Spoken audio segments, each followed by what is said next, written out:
황금언론국 대표 박기현입니다. 지금 여기도 영천 포도농장인데 사이마스켓 알의 크기가 보면 차별화되어 있는 거는 비료 이식값이 높아서 잎에서 보면 연맥이 쪼그러져 있다는 거죠. 쪼그러져 있다. 그랬을 때 이런 소가 발생이 많습니다. 그러면 이 비료값이 높으면 어디에 현상이 일어나냐면 생장점으로 가보면 지금 자라고 있는 잎들이 이렇게 비료 과다해서 많은 현상이 일어나요. 그럼 이 포도나무를 찾아가 보면 옆에 있는 나무보다 훨씬 알이 적어요. 그리고 열매 크기도 들쑥날쑥하고, 그리고 이쪽에 있는 포도들은 보면 알이 또 균일해요. 옆에 포기, 여기 포기와 여기 포기 사이, 그리고 지금 이 알은 굵직굵직하게 좋아요. 그러면 이 포도도 잎이 포기마다 다를 수 있어요. 요거는 잎이 마른데 요건 잎이 털어졌대. 태어난 날짜마다 이 약간 우리가 비료 흡비력이 좀 달라졌는데 여기도 기준값이 조금 높았기 때문에 송이 잘못된다. 그리고 이렇게 잎이 얼룩얼룩하게 조직이 파괴된 이런 송이들은 많이 나빠는데, 농가에서 적과를 할 때 알 송이를 따버리면 표가 안 나는데 이 또한 비료 피해다, 그렇게 말씀드릴 수 있고, 지금 현재 여기는 이시값이 수분 46.3%에 이시가 1.68, 온도 25도. 오늘 7월 7일 날인데 지금 현재 우리 포도를 두고 이렇게 볼 때 지금 여기는 잎이 상당히 두껍습니다. 진녹색에 가까운 잎. 그리고 이 가지 같은 경우는 줄기 한 가지에 이렇게 한 송이에서는 약 2송이 택을 달았고, 그 다음에 1개 달고, 그러면 여기는 3송이 택을 달았는데 잎이 충분하게 두텁기 때문에 키워낼 수 있다는 거죠.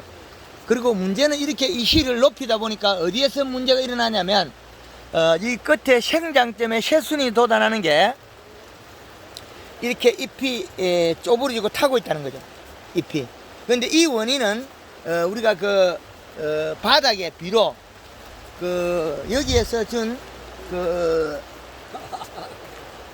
황산가리, 요 비료가 모닥모닥 준 게 지금 현재 청근성 포도가 사이마틱에 흡수해서 이렇게 잎의 생장점에 조직이 파괴된다, 그렇게 말씀드렸었고, 전체적으로 봐서는 농사가 잘 된 거라고 말씀드릴 수 있겠습니다. 여기에는 우리 황금언론국 했을 때 사모님 올해 이 포도가 몇 년생입니까? 이게 2년생입니까? 2년생하고 3년생. 2년생, 3년생이에요. 예. 이 송이는 지금 몇 년생 나무에서 달린 겁니까? 3년차. 3년생이에요. 예, 그런데 지금 알의 크기나 이게 황금언론국 했을 때 모양이나 그건 어떻습니까? 모양이요? 예. 조금 길대. 그리고 알이 알이 길어.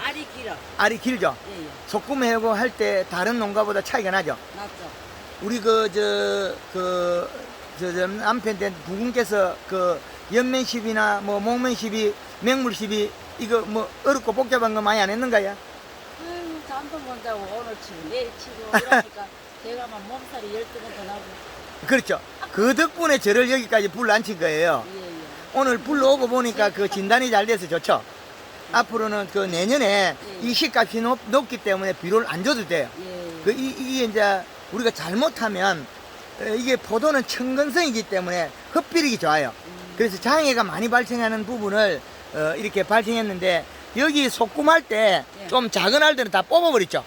작은 알 별로 없었어요. 예, 복잡한데 뽑아가지고 자꾸. 예.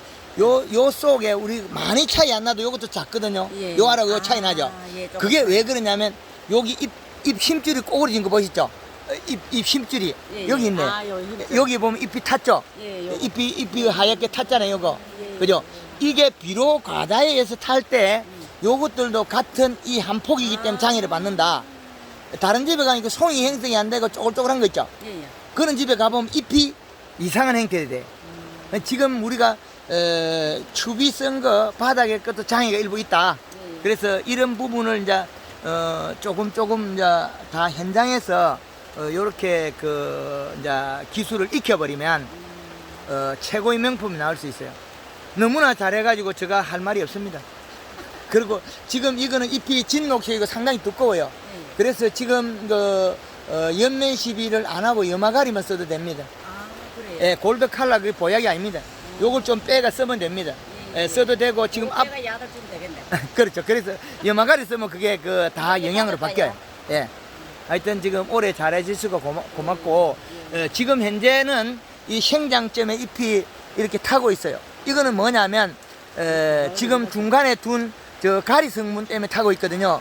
그래서 이 생장점에 잎들이 지금 타고 있어요. 그래서 저 부분 비료를 끄집어내야 될 것 같아요. 대표님 끄집어내 주 있어. 아, 제가 뿌리를 캔서 끄집어내는 게 아니고 본인들이 끄집어내야지. 요 비료가 나무하고 너무 가깝고 요걸 끄집어내고 저 물로서 좀 세척을 해놔야 물로서 좀 세척을 해야 될 것 같아요. 그러네요. 방법은 그 방법밖에 없을 것 같습니다. 하여튼 그 황금알 농법 오래 해주셔가지고 감사드리고 수확 때까지 충분하게 잘 해주시기 바라고. 지금 요 알도 보세요. 요 알도 조금 적죠. 아, 그러네. 요것도 여기 보면 이파리가 쪼글쪼글해졌죠. 그럼 요것 맞아, 때문에 맞아, 맞아. 그리고 요것 때문에 비료 가다에서 일어났다. 그거를 이제 오늘 비안. 예, 그렇죠. 그래서 이식값을 높이면 이런 현상이 일어나요. 처음에 봄에는 이식값이 더 높았다는 거죠. 그렇죠. 예, 그래서 시즌했는데도 그 정도면. 예, 지금 먹고 시간이 지난데 이 정도인 것 때문에 봄에 이식값이 약 2.0에 가까웠다. 예, 그래서 일어난 일이거든요. 앞으로는 저 충분하게 잘 될 수 있을 것 같고 유튜브 영상을 더 한 번씩 보시면서 우리 부군 보고 공부를 더 많이 하러 가면 되겠네요. 예, 하여튼 감사드립니다. 비약은 내일 잊어버리는데. 아니요, 기술 있는 분이니까 충분히 잘 할 겁니다. 예, 감사합니다. 감사합니다. 예.